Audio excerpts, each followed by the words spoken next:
Lindsay van der Bijl, aka Mr. Linzito, representing Cycle for Change.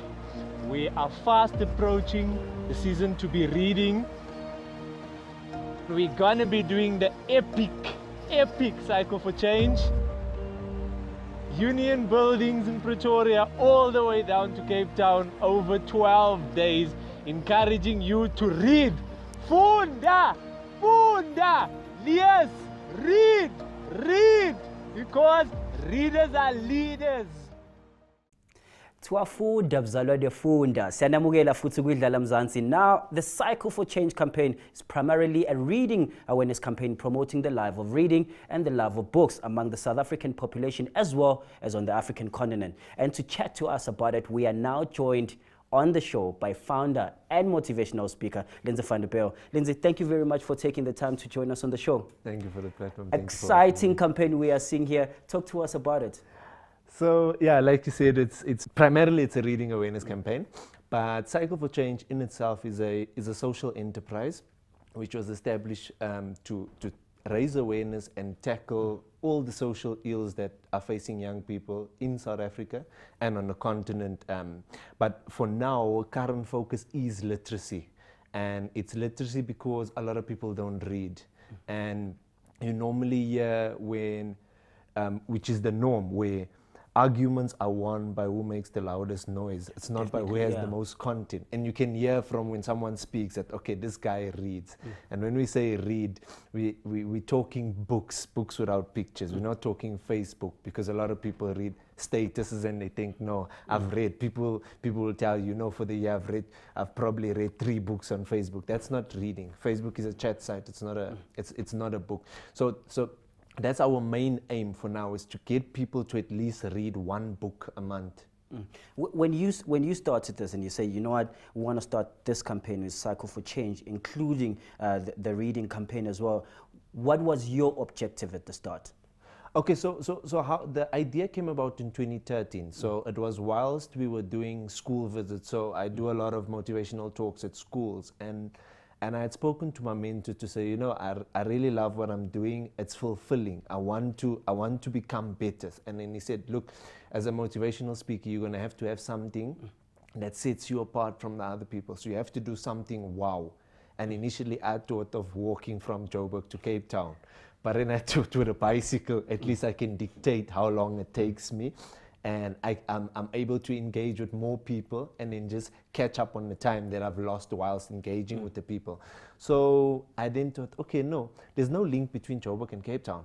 And that's where Pretoria and Cape Town came in, because Pretoria is our capital city where the president sits, and in Cape Town is our another capital city where they literally pass the laws of the country. So that's why it's a capital city to capital city ride.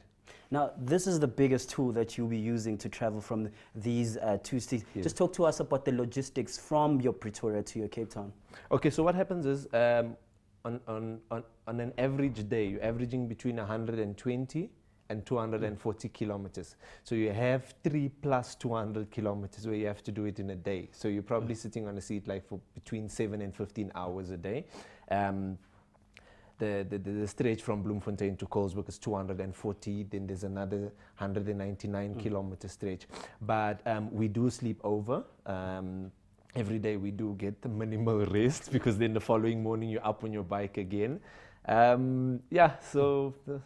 I mean, in between the logistics, moving from city to city, starting from Pretoria till the end of Cape Town, you're moving to one city, you're having a rest day, but it's not just a race. You guys are going to be having workshops in between these cities. Talk to us about that. Yeah, so it's not only workshops. So when we get to Bloemfontein, we have a full day of doing the workshops. But as we cycle on a daily basis, the city or the town that we reach halfway through the day in the afternoon, we also have what we call speed mentoring sessions. So we speak to the community and we tell the community, look, we coming from Pretoria, we're on our way to Cape Town now.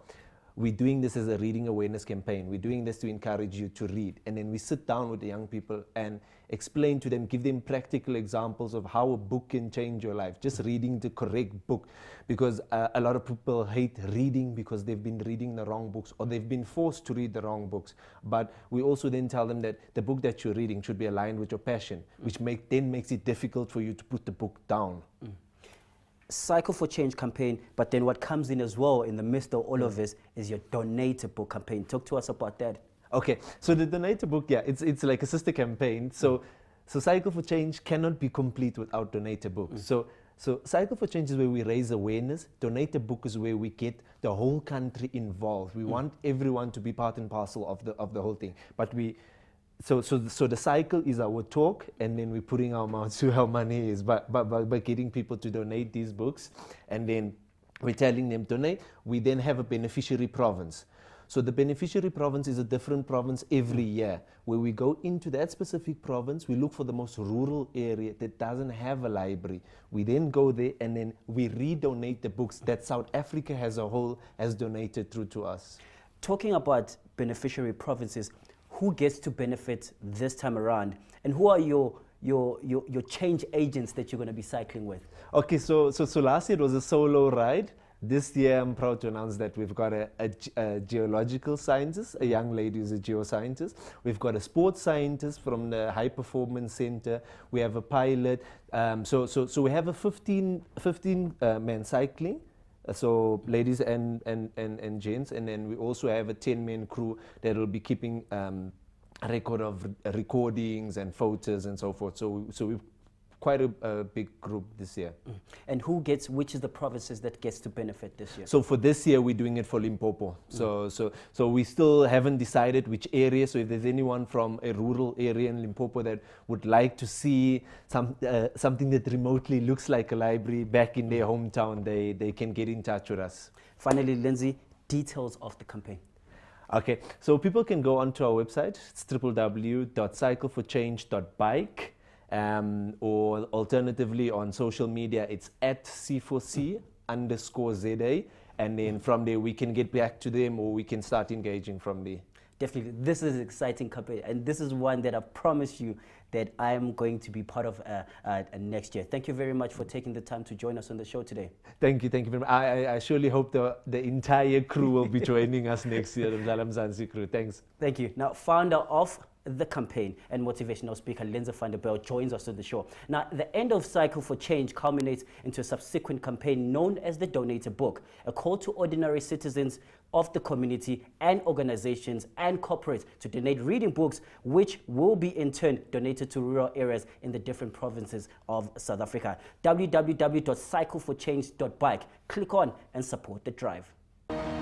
You can also follow the progress on www.cycleforchange.bike, or if you're not a website person, you can then also follow us on social media @C4C_ZA on Instagram and Twitter.